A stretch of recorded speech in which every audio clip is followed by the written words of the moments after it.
En este vídeo se van a abordar las diferentes políticas de arbitraje de los buses.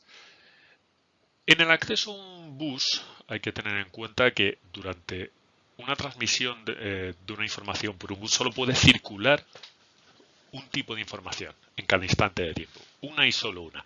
Eso implica que si hay más de un intento de envío de información simultáneo, se produce un problema, se produce una colisión que hay que intentar resolver de alguna manera.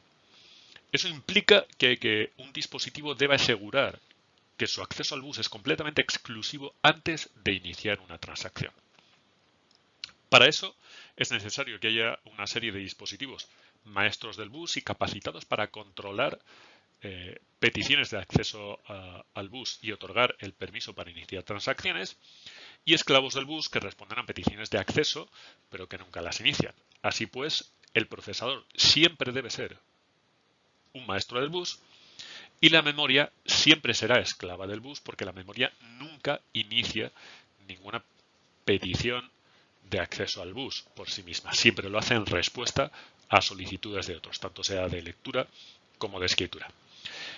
Y es necesario tener una política de arbitraje porque opciones que pueden aparecer para resolver este tipo de colisiones, pues la primera es tener un único maestro, que normalmente sería el procesador. Esto tiene el problema de que habría tiempo del procesador que estaríamos invirtiendo no en ejecutar instrucciones de usuario, sino en tratar de resolver cuestiones accesorias necesarias para poder ejecutar esas instrucciones, como es el acceso al bus, para poder leer las instrucciones desde memoria para su ejecución y en las instrucciones de carga o almacenamiento poder acceder al bus para poder llegar hasta la memoria.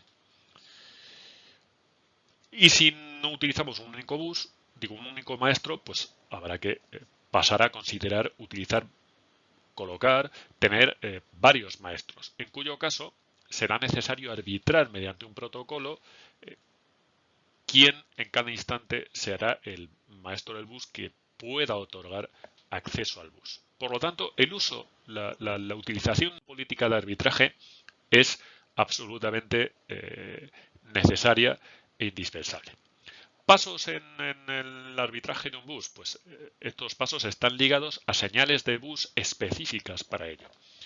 Una es la señal de bus request y por lo tanto un dispositivo que quiere utilizar el bus tendrá que lanzar una solicitud de uso del bus a través de esta señal hacia su maestro.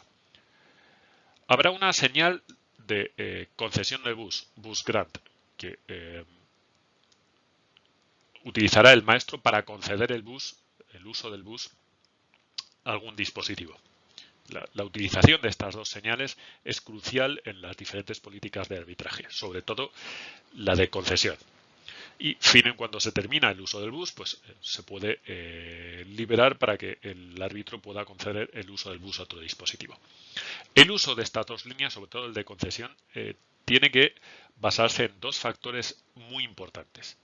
La prioridad, es decir, elementos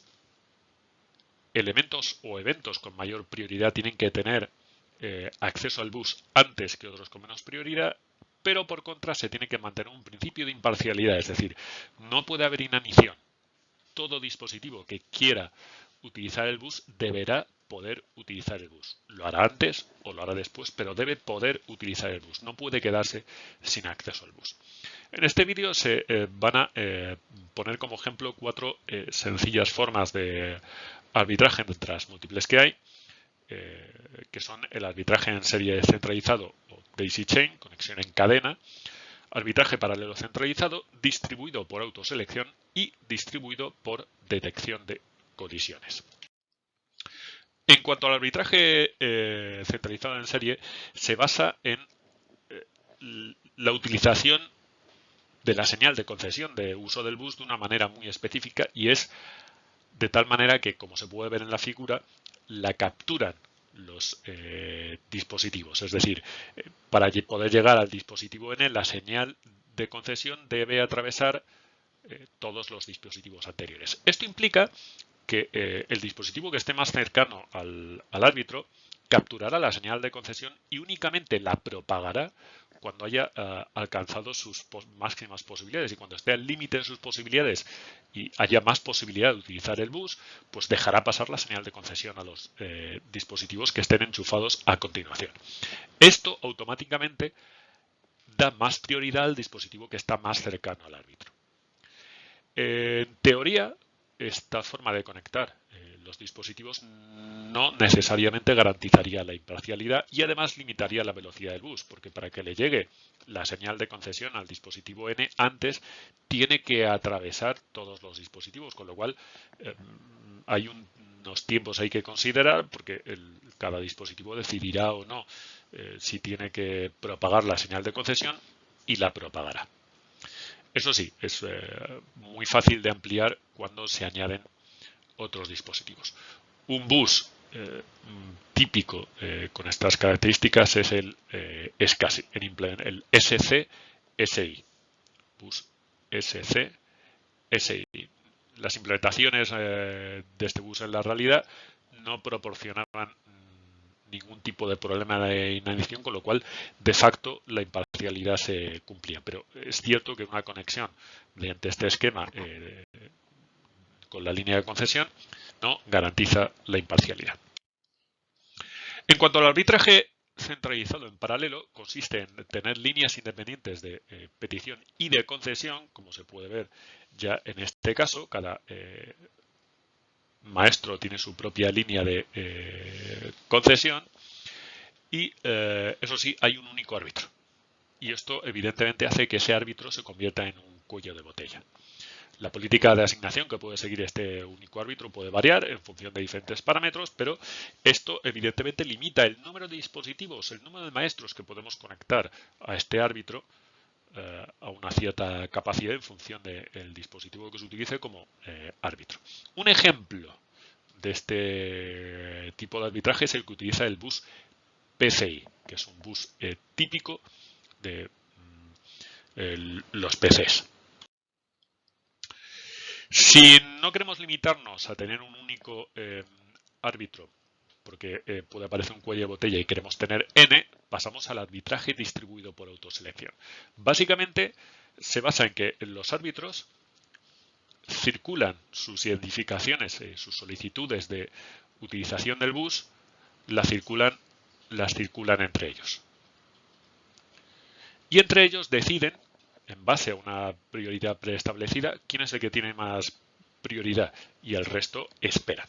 Y de esa manera queda todo decidido y ese árbitro pues tiene sus dispositivos para concederles el uso del bus.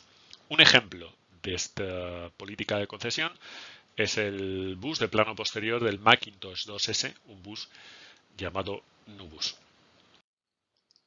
Y finalmente queda avanzar un paso más en la, digamos, descentralización de esta toma de decisiones, que es el arbitraje distribuido por detección de colisiones. Básicamente, los dispositivos solicitan el uso del bus de forma independiente y comienzan a intentar transmitir. Lógicamente se vigila qué es lo que está circulando por el bus, y si se observa que lo que un dispositivo pone en el bus no es lo que está viendo en el bus, significa que está habiendo una colisión porque hay más de un dispositivo y algún otro dispositivo, al menos, intentando transmitir por el bus. Entonces, lo que ocurre es que todos los dispositivos implicados en esa colisión se retraen y esperan durante un tiempo aleatorio. Y pasado ese tiempo aleatorio lo vuelven a intentar. El hecho es que con la misma marca de tiempo al nanosegundo, el número de colisiones que hay no es muy elevado, y este tiempo aleatorio en volver a pedirla, cada dispositivo tiene el suyo, hace que esos dispositivos no vuelvan a coincidir la siguiente vez.